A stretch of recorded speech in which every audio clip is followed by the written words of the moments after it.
Week 15 has arrived. Only 3 weeks remain before we're talking playoffs.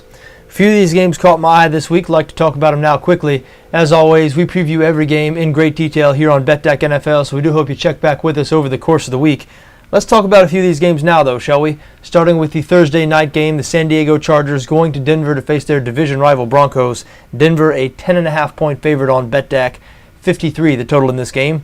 These teams met a month ago in San Diego. Denver pulling out an 8-point win, so that's somewhat of a success for the Chargers. Now, they failed to cover. The Broncos were a 7-point favorite there. But that's only the third time this season that Denver has won a game by less than 10 points. And their 28-point total was their second lowest point total of the season. So the Chargers had some success in that game. Now, this game is in Denver, and as we said, the Broncos a double-digit favorite. Told somebody on Twitter earlier today, I think my favorite bet here is Denver minus 10.5. I think my favorite bet might be San Diego on the money line. What I mean by that is I do expect the Broncos to win this game, and I think they're probably going to win it in blowout fashion. But I wouldn't be stunned. You know, the Chargers are just a strange enough team. They're inconsistent enough. It wouldn't shock me if they went in here, were actually able to beat the Broncos. After all, San Diego does have an excellent offense, top 5 in the NFL in yards per game and pass yards per game. Denver has really been struggling on defense. They have allowed 90 points in their last 3 games. San Diego badly needs this game. Now, Denver needs it too. The Broncos, of course, 11-2. They have the AFC's best record, but they need to keep winning because New England, is only a game behind, and the Patriots, of course, hold the tiebreaker after beating Denver a couple of weeks ago. So if the Broncos want to lock up home field, they need to keep winning. San Diego at 6-7 on the outside looking in right now, the playoff picture. So this desperation time for them as well. As I said, I lean towards Denver here. I do expect them to cover the 10.5. But it wouldn't totally shock me if the Chargers won this game. And last I checked, San Diego on the money line could be had at 5.36 or something thereabouts on BETDAQ. So again, my 2 favorite bets here, Denver minus 10.5 or San Diego on the money line. Talk about another game, shall we? The Houston Texans visit the Indianapolis Colts this week. Colts installed as a 6-point favorite on BETDAQ, 45.5 the total in this game. This will be, of course, the first game the Texans have played since Coach Gary Kubiak was fired. Wade Phillips was named the interim coach. They have lost 11 straight games.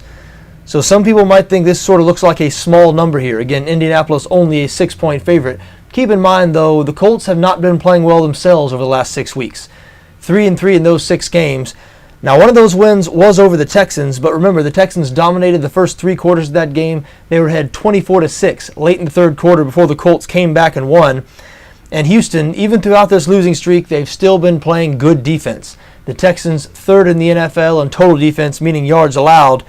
And the Colts, even in their 3 wins here over the last 6 weeks, have had trouble on offense, including last week. So from that perspective, maybe the 6-point number here might not be too small. As a matter of fact, I could see an interesting Houston angle here. You know, normally teams, their first games under interim coaches, sometimes they have a bump in performance. And as we said, this will be the first game the Texans have played under Wade Phillips.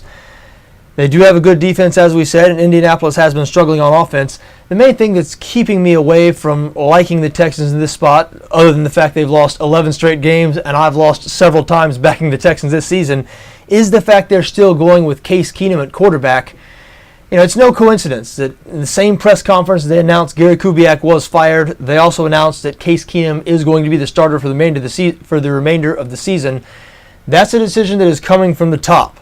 I don't think Wade Phillips has any say in it, and you understand that from an organizational perspective.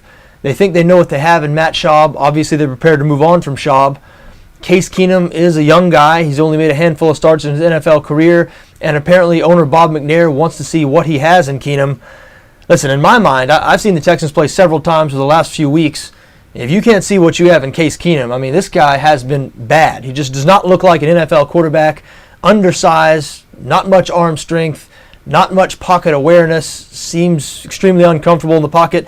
If you saw their Thursday night game against Jacksonville last week, boy, the Jags really looked good on defense right up until Matt Schaub was put into the game in the third quarter, and then you were reminded of why the Jags have ranked right at the bottom of most of the defensive stats throughout the year, because as soon as Schaub was inserted into the game, the Houston offense went up and down the field.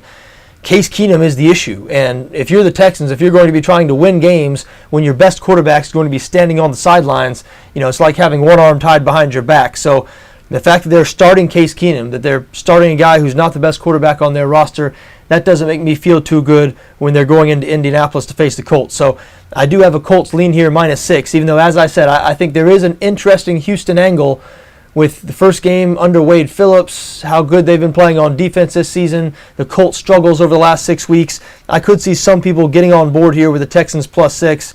However, I am not going to be one of those people. Let's stay in the AFC South, talk about the Tennessee Titans hosting the Arizona Cardinals. Arizona a 3-point favorite on BETDAQ, 41.5 the total in this game. Now, to me, there's a little bit of an obvious side here, and that would be the Arizona Cardinals. After all, they've been much better this season. They're playing much better lately. The Cardinals at 8-5, they're playing their best football right now. Tennessee, meanwhile, 5-8. They've lost 4 of their last 5. But I think the Titans a dangerous home underdog in this spot. Now, the Arizona offense has not been good on the road this season. The Cardinals averaging only 18.6 points per game on the road.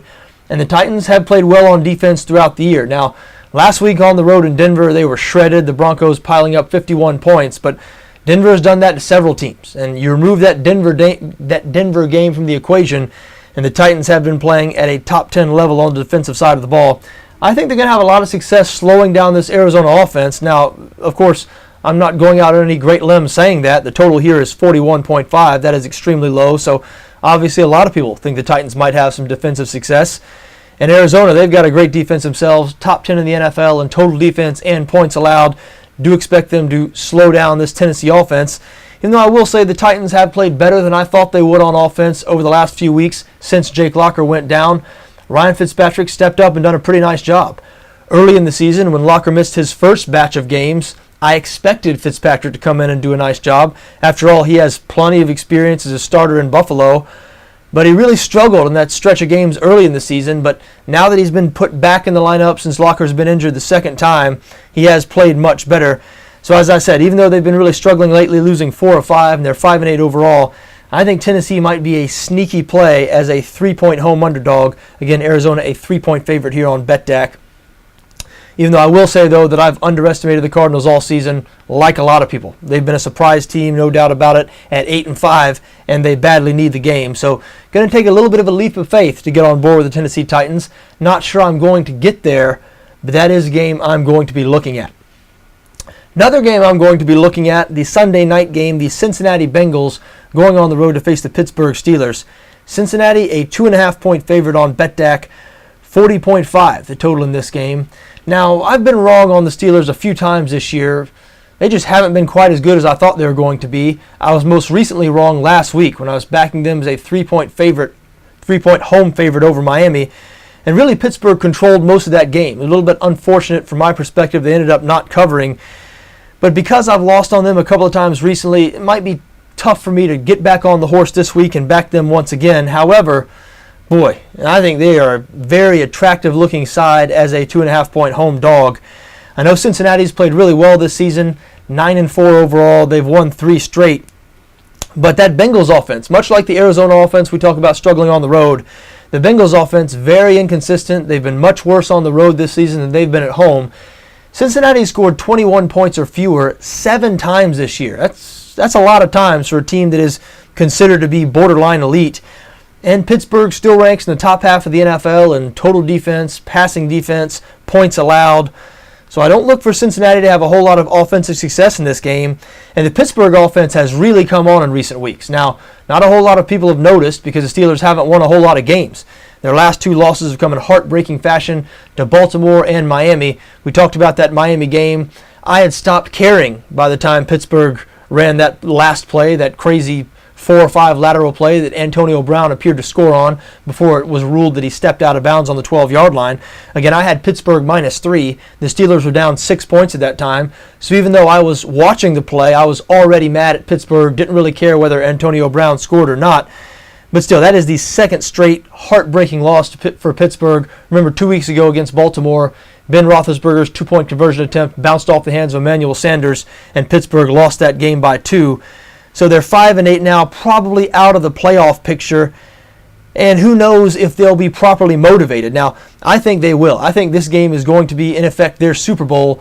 because they are out of the playoff picture, sort of out of the playoff picture. They're not mathematically eliminated, but this is a Sunday night primetime game. The football-watching world will be tuning in, and they are playing a division rival, Cincinnati, a team who throughout the years has been thought of sort of as their little brother, and the Bengals beat the Steelers earlier this season. So I do think the Steelers have plenty to play for here, plenty of motivation. Their offense, as we said, has woken up in recent weeks. 6 straight games now, they've scored 20 points or more. The Bengals offense has been very inconsistent this season, so it's going to be difficult for me to stay away from Pittsburgh as a 2.5-point home underdog, even though it might be even more difficult for me to back the Steelers, being that they've cost me some money over the last month. Let's talk about another AFC North team now playing the Monday night game, maybe the best game of the week in my book. Talking, of course, about the Baltimore Ravens going on the road to face the Detroit Lions. Detroit a 6-point favorite on BETDAQ, 48 the total in this game. Both these teams sit at 7-6. This is a crucial game for both teams. Detroit tied with the Chicago Bears atop the NFC North. Green Bay at 6-1 lurks only a half game behind. Now, Baltimore has been playing some good football lately. The Ravens have now brought their record to 7-6. If the season ended today, they would make the playoffs. They're tied with Miami for the 6th and final playoff spot in the AFC, but they hold the tiebreaker over the Dolphins by virtue of their win early in the season. But Baltimore is not very good on offense. 29th in the NFL in total offense. Now, Dennis Pitta, tight end, who's one of Joe Flacco's favorite targets, he returned last week against Minnesota. That was very helpful. Flacco looked for him early and often. And Detroit does have a bad secondary. So I do expect Baltimore to open up the offense a little bit in this game and try to get the ball downfield. They just haven't had a whole lot of success doing so this year. 29th, as we said, in total offense. And Detroit has an excellent offense. 2nd in the NFL in total offense, 3rd in passing offense, 6th in points scored. Even though this Ravens defense has played at a top 10 level ever since their Week 1 debacle in Denver, boy, on the road in Detroit, I mean, this is about as difficult a challenge as you're going to have if you're an NFL defense going on the road facing this Lions offense in a must-win situation for the Lions.